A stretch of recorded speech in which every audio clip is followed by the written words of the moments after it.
welcome to A Joy to Be Me, a podcast sharing the magic of minerals, microbes, and a return back to nature's ways.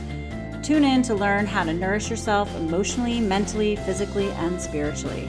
It's time to reconnect with and deepen the fundamentals of human health so we can return to our wild state.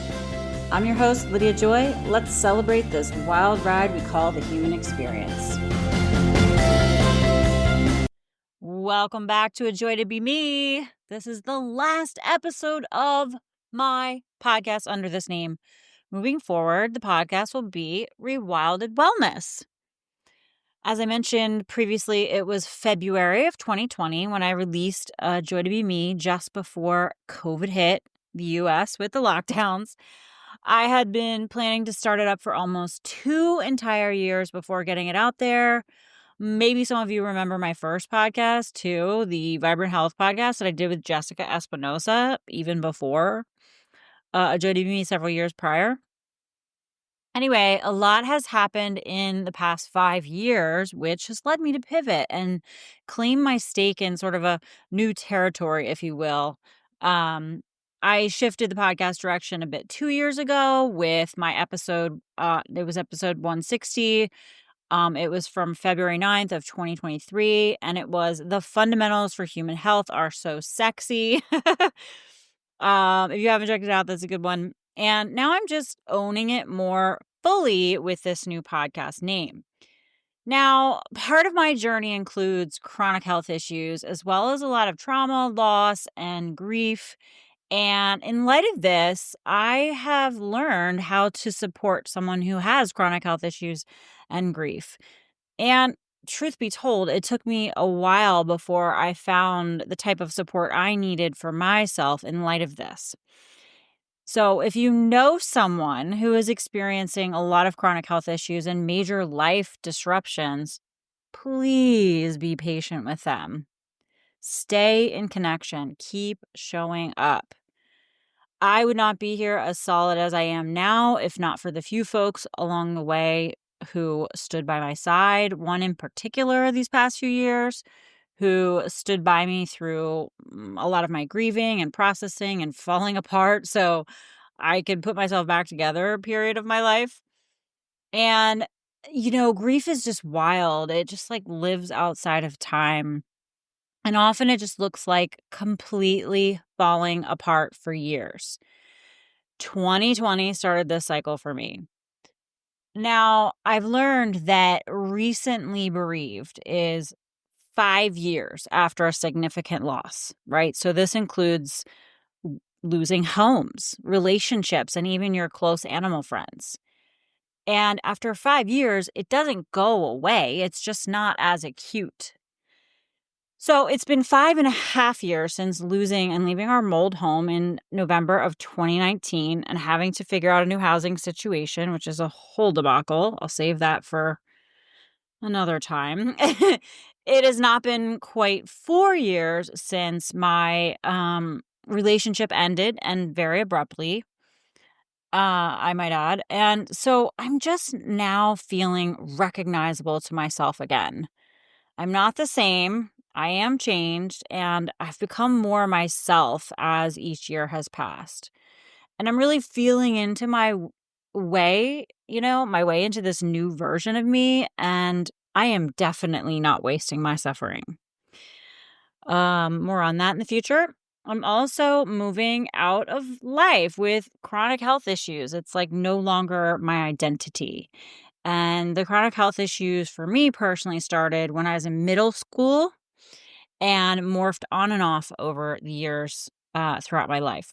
So to anyone who can relate to this little snippet of what I shared about my journey, if you can relate to that with your own, please be patient with yourself.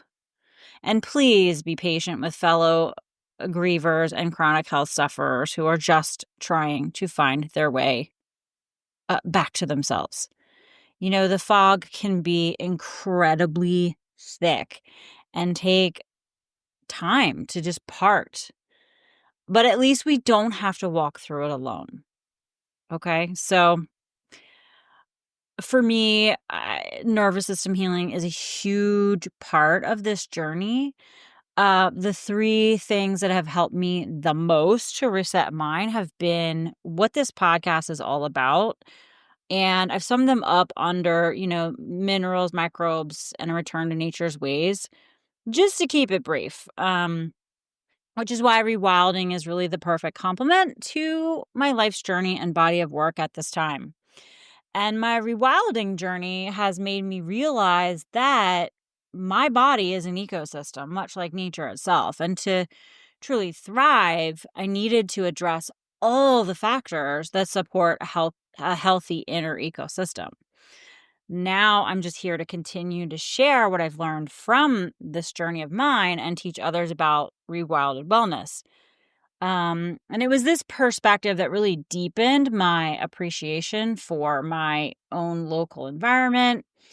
All the foraging and the nature immersion and the seasonal foods and supporting local farmers and CSAs and amending and remineralizing the soil and growing some of my own food and just really reinforcing the idea that caring for human health means caring for the soil. And studying soil ecology is like a whole nother thing I've only begun to dabble in, and I can't wait to deepen my understanding of that as well. And I truly just believe our disconnection from the natural world is a core wound we all share. And our collective nervous system dysregulation really signals an obvious need to return back to nature. So as we move forward in these times, I think we're finding ourselves in a very messy middle space. I think many people are becoming more aware of what's been going on in the world and very aware of the overwhelm of how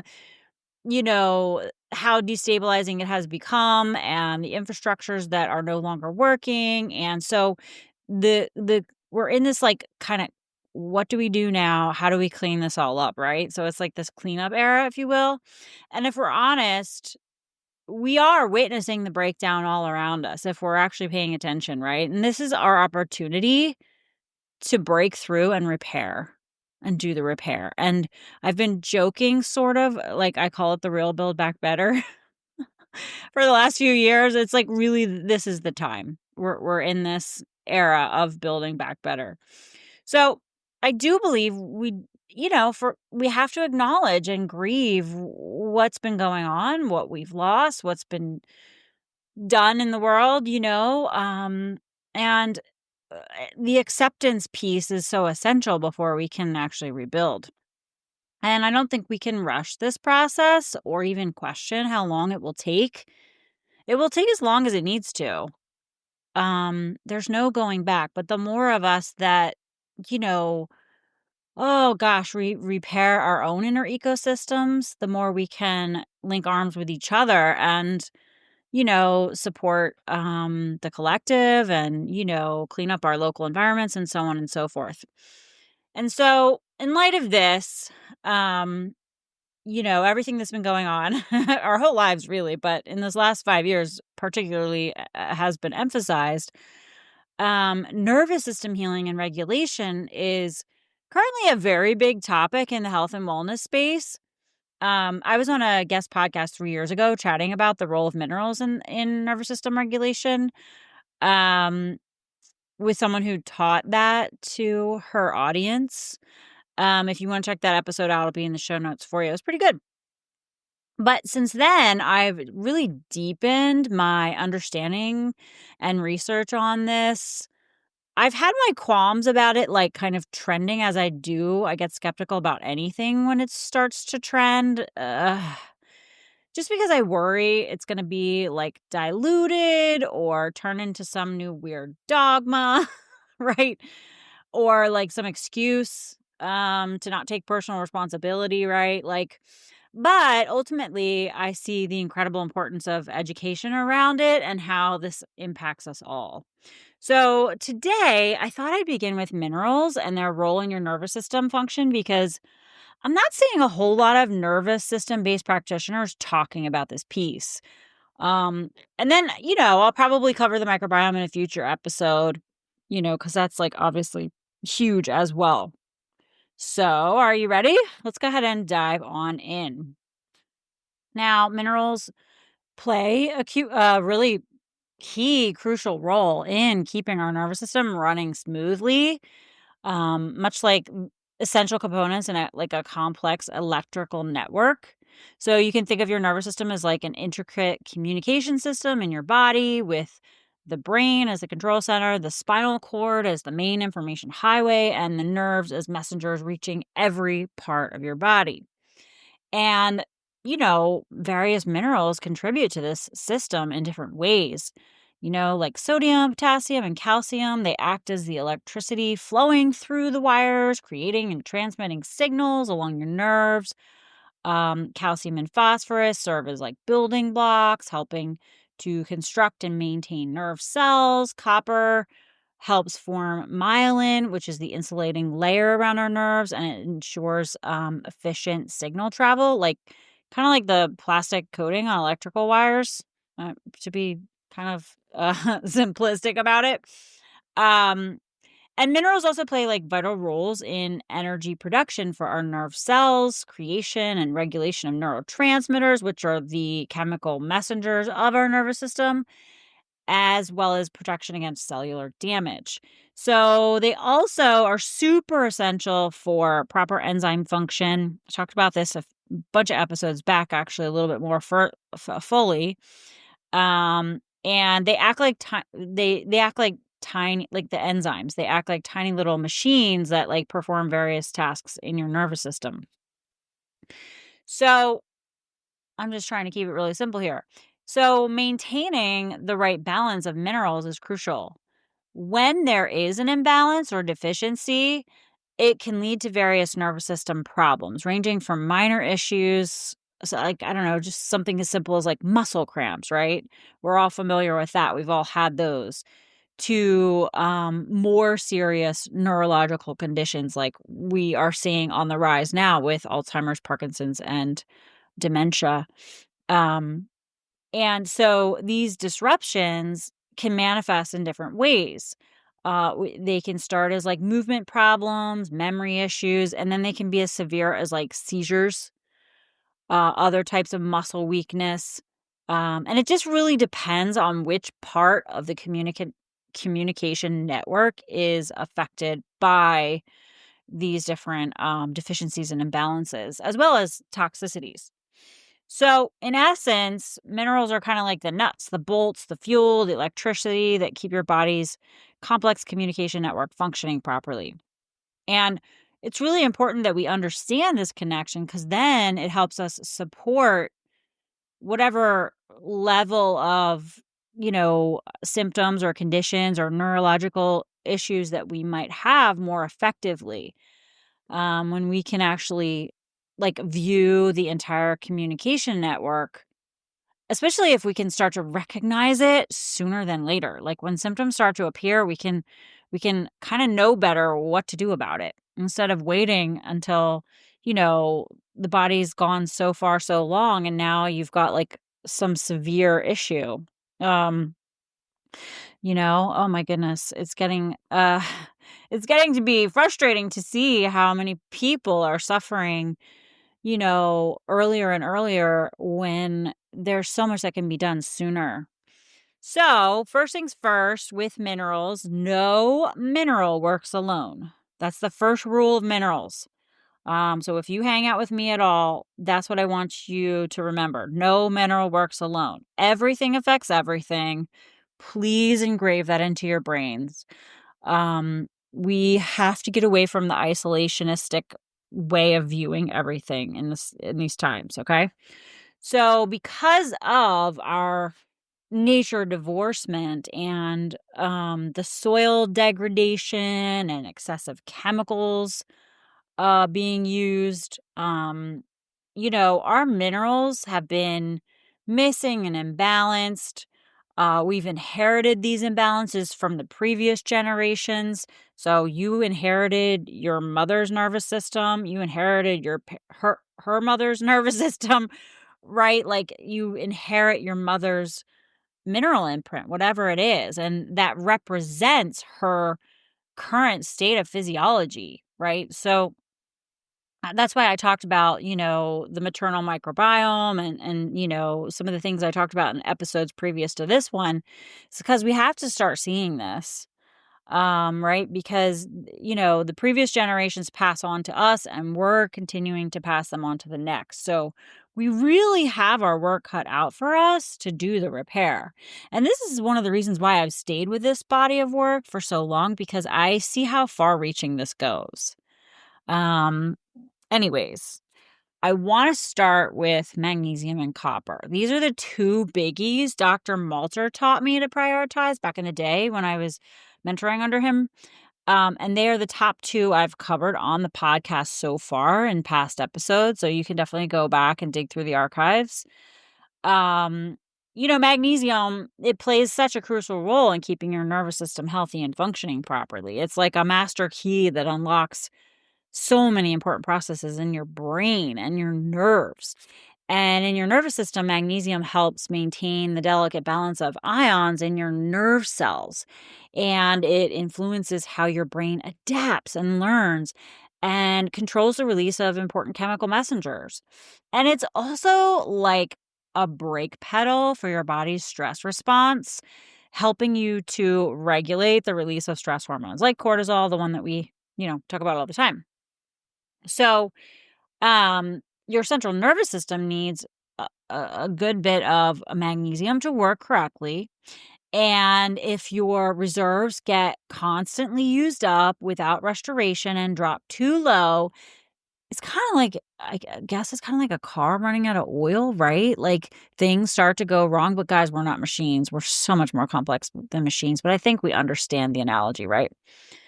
Now, my youngest son's hair test, his magnesium marker was shockingly low. I think it's actually the lowest one I've seen to date. And that was back in 2014. And honestly, if I had not seen that test all those years ago, I don't know how things would have gone. Like his nervous system was in an incredibly volatile state. And my pregnancy with him, I was in an incredibly volatile state. Lots of stress, massive, massive stress. So it's no surprise, right? So I'm still grateful to this day because magnesium is like a special place in my life and heart because it's kind of pretty much saved our lives back then. So magnesium moves around your body more quickly than we once thought. It actually travels between your spinal fluid, the fluid around your cells, and your bones. Um, Your bones kinda act like a savings account for magnesium, like storing it for when your body needs more. So, if you use up too much, you're gonna start pulling it out of your bones, and then what? What happens when you start to pull minerals out of your bones? You know, right? We start to have poor bone quality and, things like osteopenia and osteoporosis start to set in. So, magnesium works closely with calcium and their balance is really important. That's a marker that we look at on the hair test is calcium magnesium ratio. And this pair has quite the dance to do together. So if calcium levels go up, it can actually cause magnesium to drop in your nervous system. And when magnesium levels get too low, especially over a long period of time, it can actually cause really serious problems. And they can range from minor issues to more severe conditions like seizures or even coma in extreme cases. Now, I have so many episodes on this topic. I have so many. So go back, dig through the archives. There's a lot. I also have one on why we need high magnesium and low calcium. So if you like to geek out to this stuff, there's plenty there for you. But interestingly, for people low in magnesium, something simple to note is like everyday things like loud noises or like excitement or even like physical contact might trigger you. Like your nervous system might not even be able to handle those basic things. Um, and then some of these issues can even mimic other more serious neurological conditions, right? So, in essence, to keep it simple today, magnesium is vital, in like the recipe for a well-functioning brain and nervous system. So keeping yourself well topped off in it, not just by itself, by the way. You always want the other minerals on board. It's going to be so crucial. So it's always like a first step I address with every client. Now, if you have not yet grabbed my Magic of Magnesium Starter Kit, you can get it below in the show notes through the end of February 2025. Hang on to that. Read it again and again. There's a bunch of recipes in there. There's lots of great tips in there so that you can integrate it into your life. Next up, we have copper. Copper plays a fascinating and crucial role in the development and function of our central nervous system. It's like a versatile tool that our body uses for multiple important tasks, especially when it comes to our brain and nerves. One of copper's key jobs is helping to create the protective coating around our nerve fibers called myelin. And you can think of myelin as like the insulation around electrical wires in your house. It helps signals flow smoothly through your nerves. And when there are problems with this myelin coating, which can happen due to genetic factors like not having enough nutrients or exposure to harmful substances in the environment, it can lead to various issues like developmental delays or problems with coordination and thinking. But it doesn't stop there. It's involved in building the structure of our brain, almost like I don't know, like a construction worker laying down the framework of a house. It also helps create and balance the chemicals that allow our brain cells to communicate with each other, acting like kind of like a telephone operator connecting calls. If anyone remembers that, oh man, that feels a little old school to say.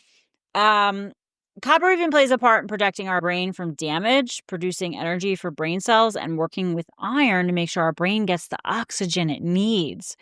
Many crucial enzymes in our brain rely on copper to do their jobs, which include everything from, giving color to our skin and eyes to creating important brain chemicals like dopamine. And interestingly, copper helps our brain cells form connections with each other, which you could compare to like creating roads between neighborhoods in a city. However, it's important to note that we need just the right amount of copper. Too little can cause problems with all these important functions, but too much, especially in the wrong form, can overstimulate the brain and lead to stress and burnout. I've covered that a lot in past episodes. I have a Copper in the Brain episode. Definitely check that one out because, there's some issues there with the exposures we've had to the wrong forms of copper collectively. So anyways, this little tiny mineral plays quite the outsized role in, keeping our nervous system healthy and functioning well. It's a kind of like the perfect example of how even small elements in our body can have such a big impact on overall health. So definitely go back and check out the episodes on copper.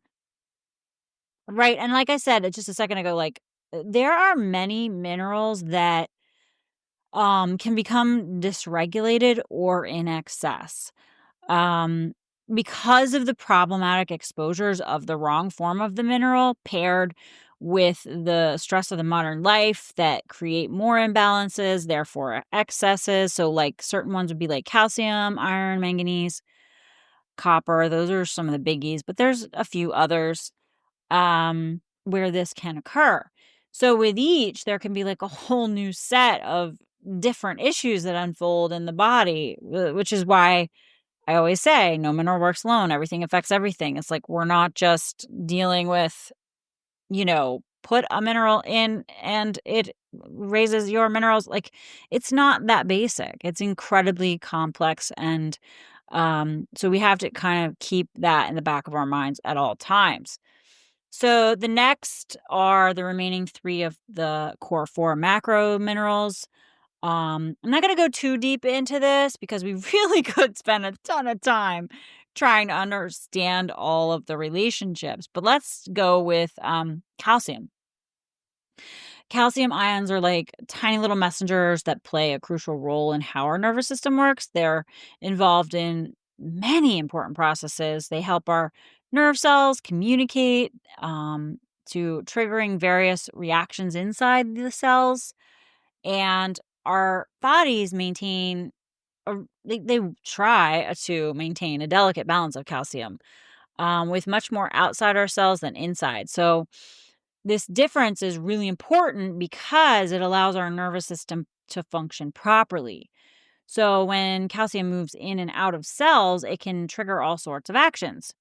And sometimes this balance gets disrupted. And this is what I see all the time in my work with clients on HTMA.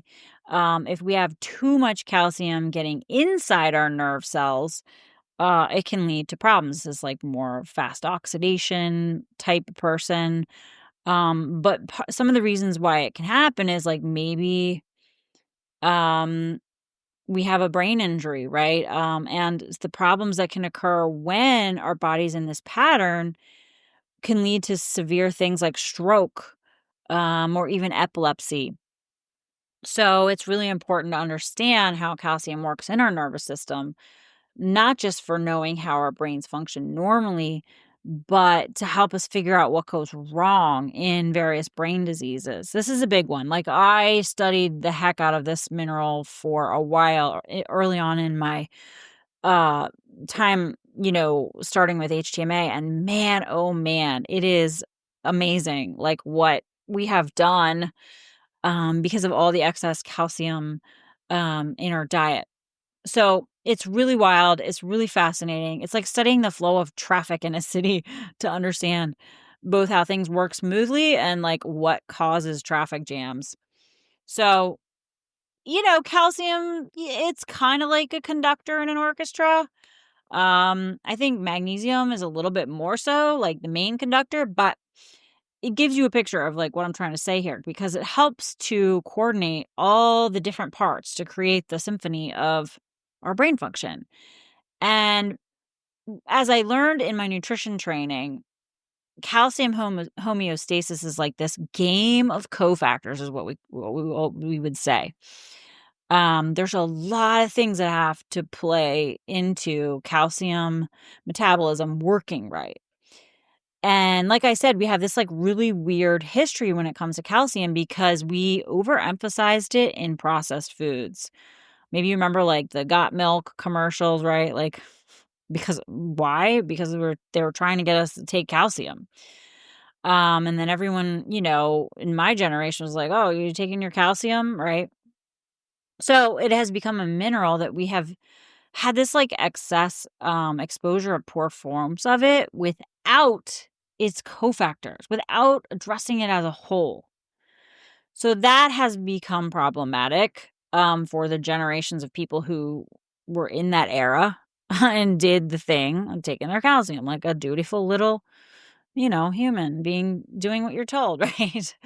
I really love the book, The Calcium Lie. It's by Dr. Thompson. If you guys haven't read that yet and you're like a kind of a nutrition geek, definitely read it.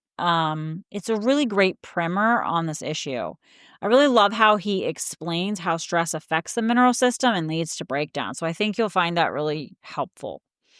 Next, we have our two main mineralocorticoids. We've got sodium and potassium. They work together with the sodium potassium pump, which has a massive role in regulating our nervous system. I'm going to try to keep it really simple here of the sodium potassium pump and its role in our nervous system. So, imagine your nerve cells. They're like these tiny little factories surrounded by a fence, the cell membrane.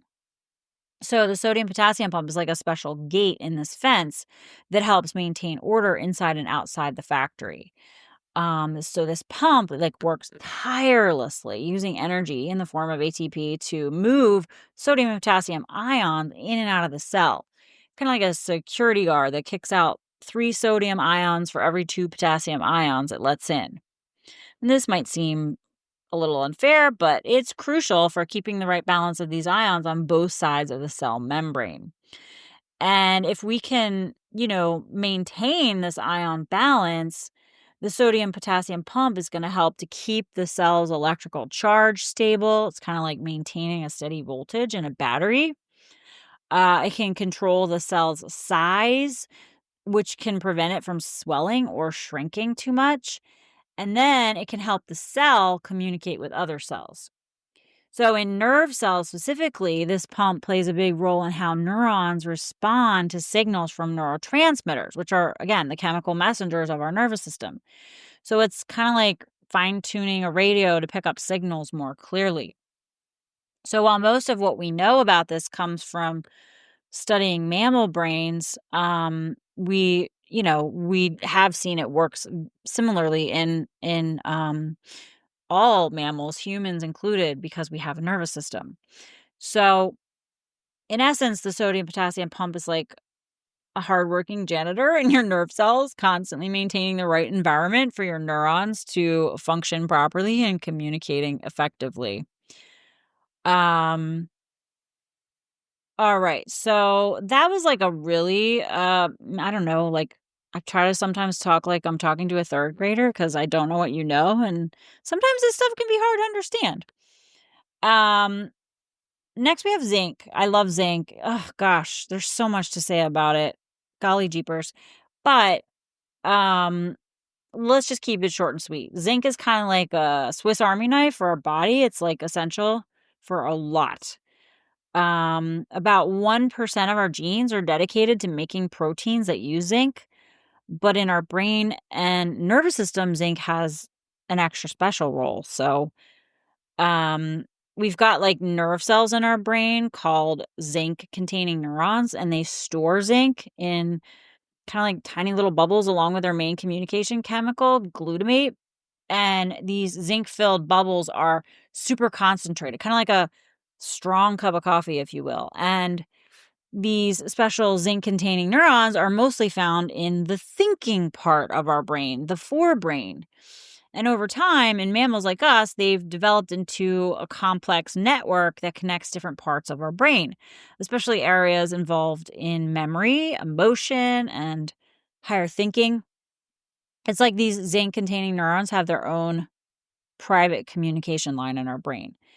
And researchers have spent a lot of time figuring out how to spot these special zinc containing neurons, how they're arranged and connected in the brain, and how they release their zinc cargo. They're also interested in how zinc gets into and out of these neurons, like what this released zinc does in normal brain function and in brain diseases, and what kinds of stress can cause these neurons to release their zinc. Dr. Malter highlighted the zinc copper ratio and the brain psychology connection to me early on in my HTMA training with him, as it was like a really big player in helping my son's recovery and my own. And I just was so fascinated by that. Maybe we'll get to that at some point. But understanding these zinc containing neurons and how they work can really help us understand how our brain functions. And then I hope it leads to, us figuring it out enough on a broader scale to treat the bigger, to treat or support, or even like prevent the like bigger brain disorders we're seeing on the rise.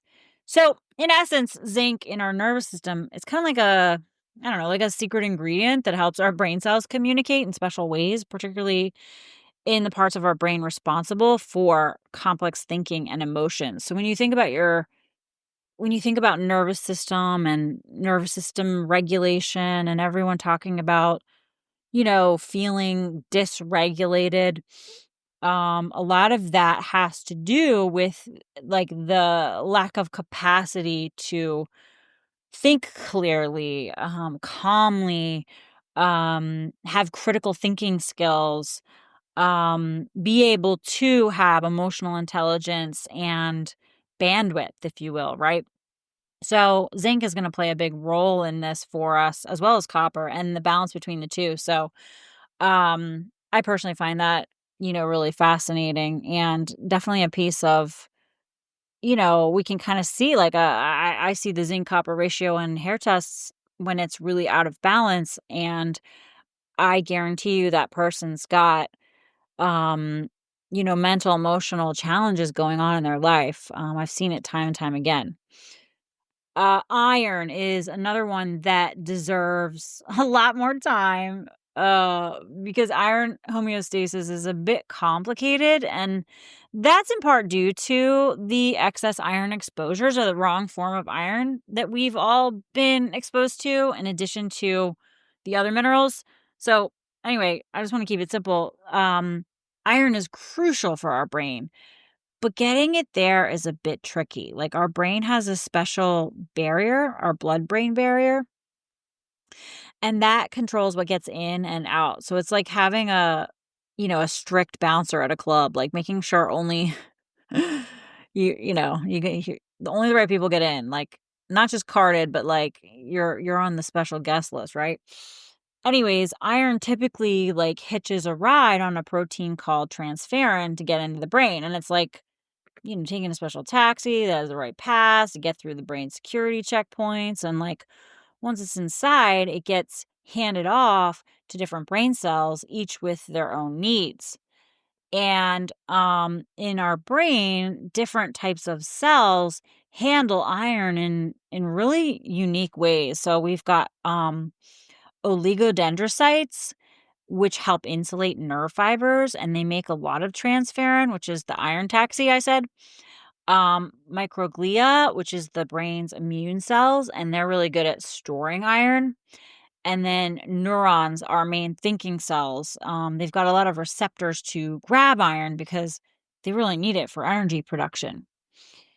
And so the brain is really good at holding on to its iron. Even if the rest of your body is low on iron, your brain will keep its supply. It's like the brain has its own iron savings account that it's very protective of. And as we age, iron can tend to build up in certain parts of the brain, like the globus pallidus. I don't know if I said that right. Red nucleus, dentate nucleus, and substantia nigra. I never know how to say these words. So we're not sure why these areas collect more iron, but it could be like what I was just talking about, that the brain really wants to make sure it always has enough on hand.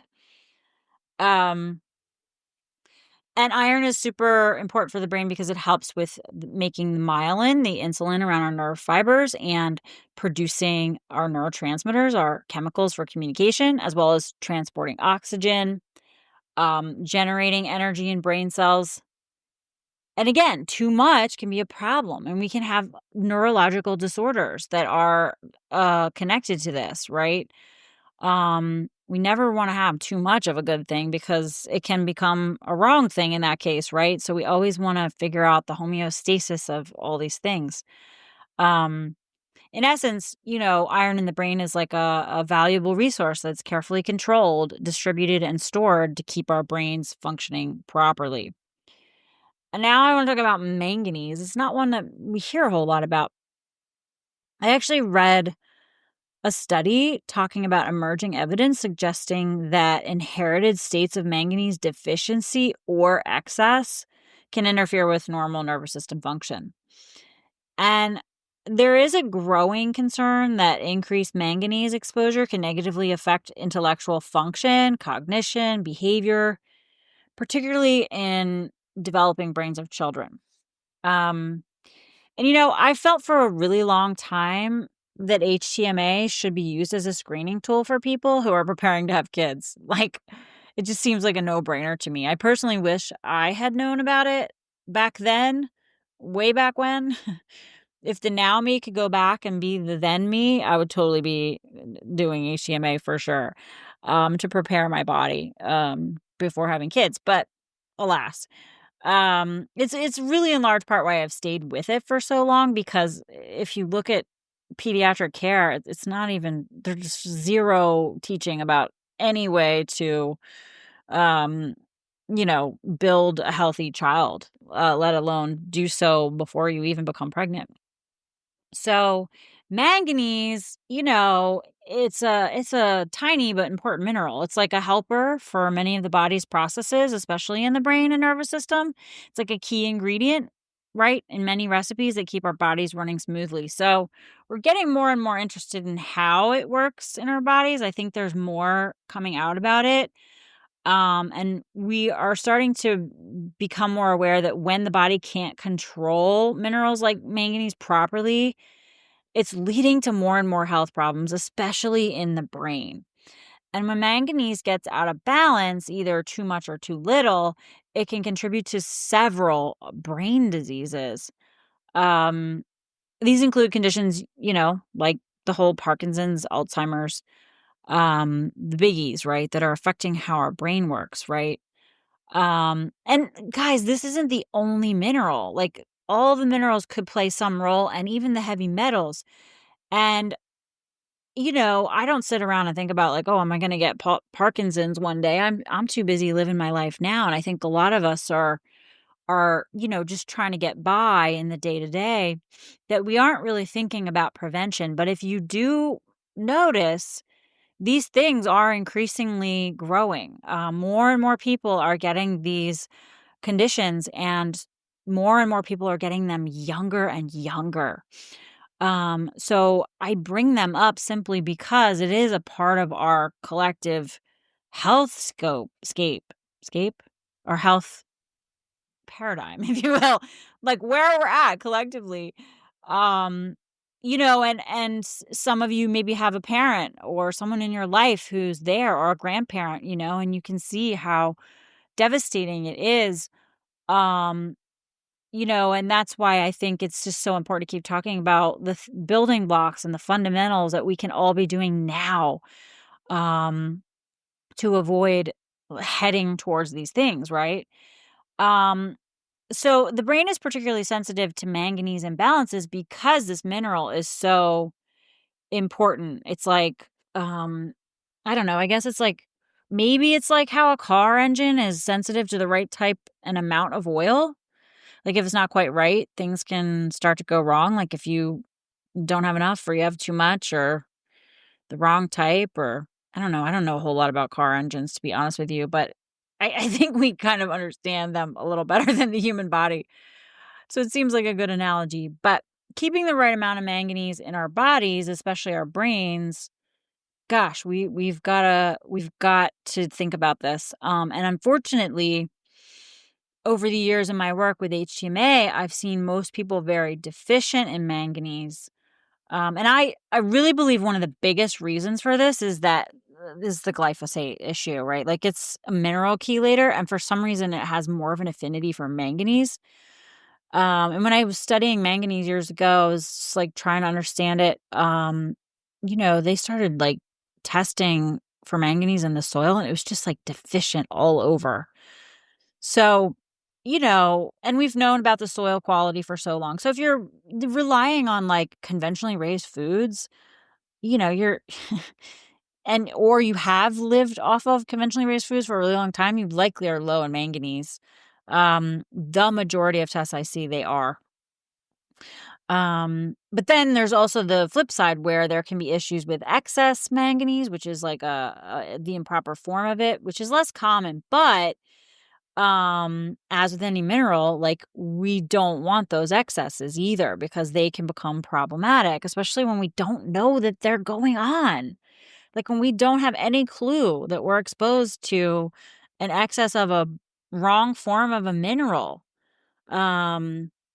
So it can act like a toxin, it can act like a heavy metal, and it can cause damage to our brain and our nervous system.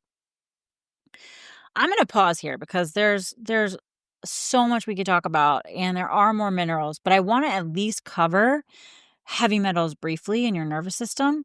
I've already covered a few heavy metals in past episodes. I've talked about lead, I've talked about arsenic, I've talked about aluminum in the chemtrails recently, and then I've also talked about mercury recently.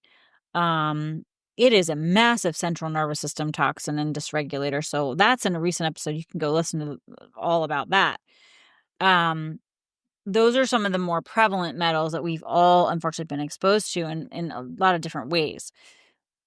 I want to go over cadmium briefly. Oh man, we could talk about this one forever too. But I haven't talked about it on any of the past episodes. So I figured, hey, let's talk a little bit about cadmium. Now all the heavy metals can be in our soil, in a natural form. But the problem is that we are now exposed to more metals because of human meddling, if you will. And so cadmium is one that we don't want, because it can be seriously harmful to our health. And our bodies are going to work really hard to get rid of it. And there's a lot of ways we can be exposed to it. There's all kinds of industrial activities like mining and metalworking. We can have contaminated food and water because of that, and polluted air. And then there's tobacco and marijuana and the e-cigarettes nowadays. So the thing about any metal really depends on how much you're exposed to, for how long, and then how it enters your body. So think about that with any metal, right? Like we could be getting exposed to any metal in a variety of places and ways, and sometimes longer than we know, right? And it can become more difficult when we are running low on our minerals, because and then also too when we have like a leaky gut. So we'll talk about that in a future episode. But when we get exposed to too much cadmium, it can damage our lungs when it's inhaled. So that's with all the things I just mentioned, the smoking ways. It can harm the liver as well, and it tends to like to accumulate in our kidneys. But over time, it can then also build up in other parts of our body, including our nervous system. So it becomes an incredible central nervous system irritant, if you will. Can even like sneak in through our nose, right? And then it can weaken our brain's protective barrier, interfere with brain chemicals, cause oxidative stress, disrupt the use of other minerals. It can even mimic estrogen and alter gene function. So two main theories about how cadmium causes damage is it triggers chemical reactions in our body that create harmful substances called reactive oxygen species, which damages our cells. And then it attaches itself to important molecules in our body and stops them from working properly. It can also replace helpful metals like zinc, manganese, or copper in our body's enzymes, causing them to malfunction. So if there's not enough zinc available for the enzyme but there's cadmium, the cadmium will go in and do the job of the zinc.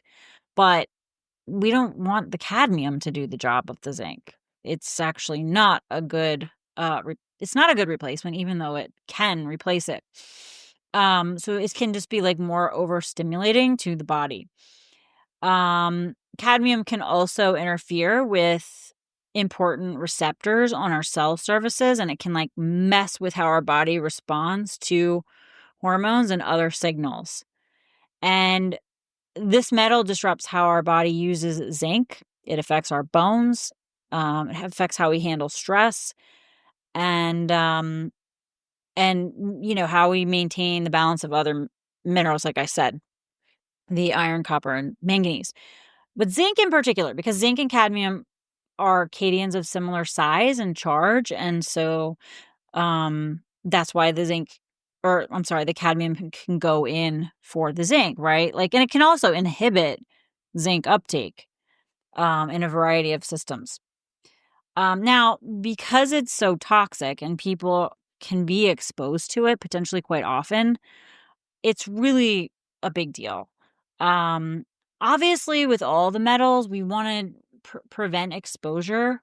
Most people don't even think about this really today. I didn't either until I started doing hair tests.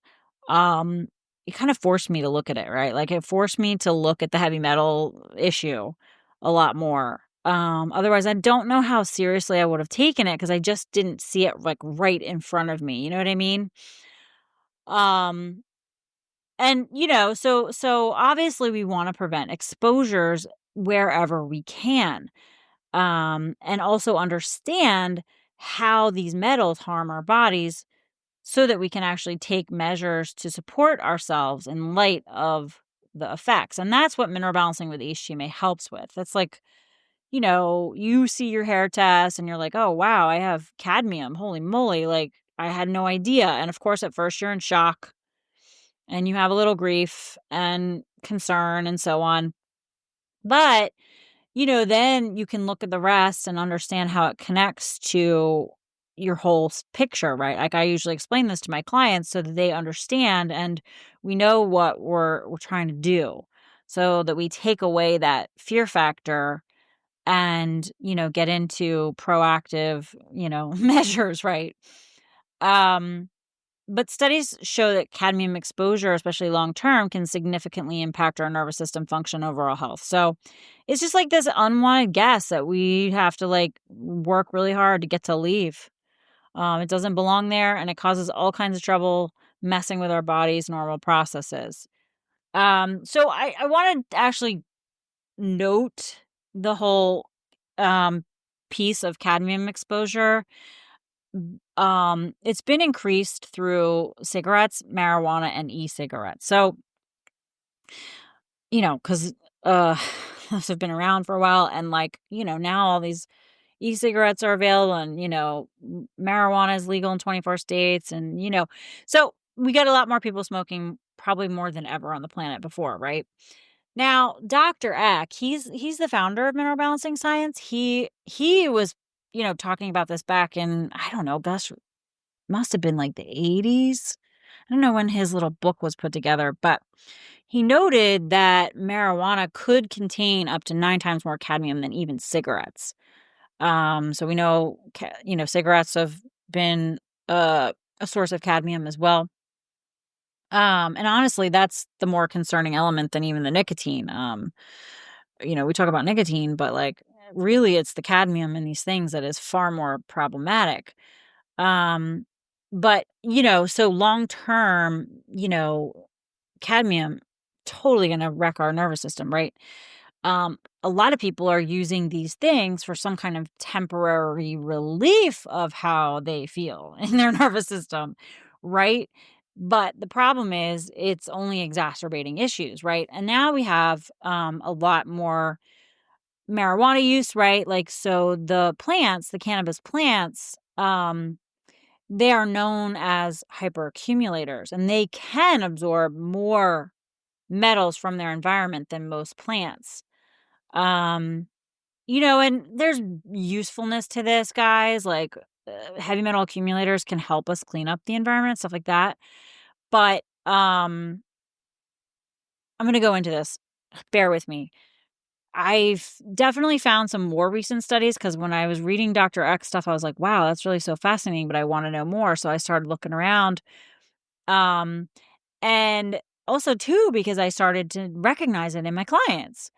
And I was like, oh, wow. Okay. So if marijuana could have cadmium, I guess it's important to know this, and also lead. So there are studies that are finding that, long-term marijuana users have higher levels of lead and cadmium in their bodies compared to those who aren't. So that's just a little note there. Um, and that's why I mentioned, we want to understand plants can be heavy metal accumulators. And this is, something that I started to learn in the world of herbs and foraging. It's like you start reading about burdock root or whatever it is, and they're like, oh, but it could be a heavy metal accumulator. And then it's like, oh man, like I want this healthy thing. And now it could have heavy metals. But like we have to understand how this all works, right? Like we have to understand the microclimate of each plant's growing environment, right? Because the presence of heavy metals in soil doesn't guarantee they'll end up in the plant. Plants are very selective about what they absorb, and their uptake of heavy metals depends on several factors, including the form of the metal, the soil conditions, the concentration. Right? So because heavy metals can be naturally occurring in our soil, the problem is when the heavy metals are being added to the soil in these toxic forms, right? So all these man-made versions, right? So now we end up having it in our water. It can be contaminated, right? So like many of you maybe have started to look for water filtration systems and you found out your location has some kind of metal in it, like the municipality is putting arsenic in for some reason, or maybe there's more uranium in your water, maybe there, so on and so forth, like aluminum, fluoride, all the things, right? So water is likely the first culprit, and it's because of the contaminants. Um, so like if we're aware of this and we're treating the water, and we're filtering it, especially if we're talking about like in our own growing environments and such. Um, but then we have the industrial emissions, the mining, the waste disposal. Those are all other ways heavy metals can be deposited in certain locations as well. Then, of course, we've got like our pesticides and our fertilizers, which can have heavy metals in them. And that can also like allow the heavy metals to accumulate in the soil, right? So that is more than likely why these plants, tobacco plants and marijuana plants, are have higher levels of these metals. Um, so this is why I'm bringing this up because there's a lot more use of cannabis today. Um, and so you just you just got to know your source, right? Because they do excel at absorbing metals from the environment. So when there's too many in these excessive additional forms, that's where we run into the problem and the challenge, right? Especially if the consumption of the plant is being used regularly long term. A lot more people are smoking marijuana every single day, using it, more on a daily basis than probably ever before. So I think, awareness is starting to grow about this and the need for heavy metal testing, especially, in those who are growing the marijuana, right? Or tobacco. That's going to be a big deal. We really need to definitely normalize that and have that as something that we're looking at. Not that I'm suggesting you keep using these substances in those ways, but I just want to bring it up because it is definitely an era where people are using these substances far more than ever. So, it's just to give you an idea of that as a part of our collective issue that many people are dealing with, right? When it comes to being exposed to heavy metals in yet one more way. I hope that was helpful. I hope that makes sense. This is just to give you an idea of why minerals are so key and just, how they can be incredibly, or I'm sorry, why heavy metals can be very disruptive to our nervous system, as well as like deficiencies of minerals or excesses of minerals.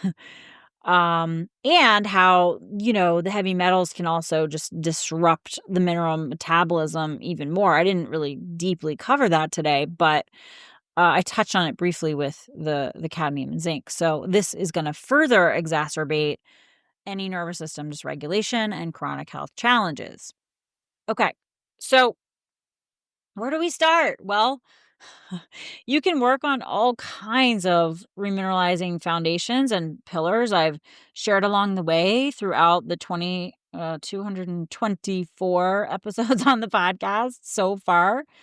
I've covered so many things you could be working on. But if you want to go deeper and you want guidance, this is the work that I do with my clients one-on-one. And we can address the nervous system part of your health using a hair test. And there's a number of patterns and markers that I look at with each client to assess where someone is at. Such as like, are they in a sympathetic dominant pattern or are they maybe in an end stage stress pattern? There's two different oxidative types that, could correlate, right? Like along with other factors. So I'm always looking at multiple pieces. The main ratio that I look at on the hair test is the sodium to potassium ratio, which I talked about the sodium potassium pump mechanism there. So you could get a feel for that. If it's too high or too low, we've got some problems. If all four of your main macro minerals, calcium, magnesium, sodium, potassium, are high or low, that's another indicator. That can be a problem. If the calcium magnesium ratio is really high, that's another indicator. If there are heavy metals present, which often can be hidden on the first several hair tests, we don't always see them right away. But if we definitely do, then, that's a obvious indicator there. But there's ways to look at the hair test to see the potential for them kind of lurking in the shadows, if you will. So what you don't know about your body's mineral system could potentially be hurting you. Like, that's literally how I felt. That was very true for me. Once I first saw my hair test back in 2014, I was like, holy moly. I'm so glad I did this. It gave me just real evidence of how my nervous system had been impacted, as well as what to do.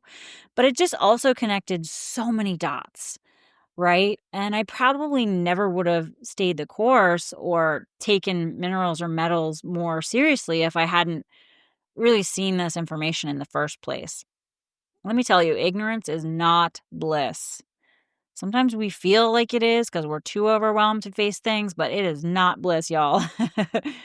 Oh my goodness. So, anyways, if you have been wanting to get more clarity on your own body and health situation, and if you know that now's the time to take your health into your own hands more seriously, and you align with, my approach and this was helpful, I invite you to just go ahead and check out my one-on-one HTMA consultations and online program. The link will be in the show notes for you. Your hair tells a powerful story about your health. It is non-invasive, which is amazing. And it's just amazing how much we can glean from a snip of your hair. So I'm just here to guide those who are ready. So definitely check that information out. And I will be happy to support you. And to the rest of you, thank you so much for being here. Thanks for hanging out with me these last 5 years. If you've been around at all for a while, feel free to share this episode with anyone you think would find it helpful.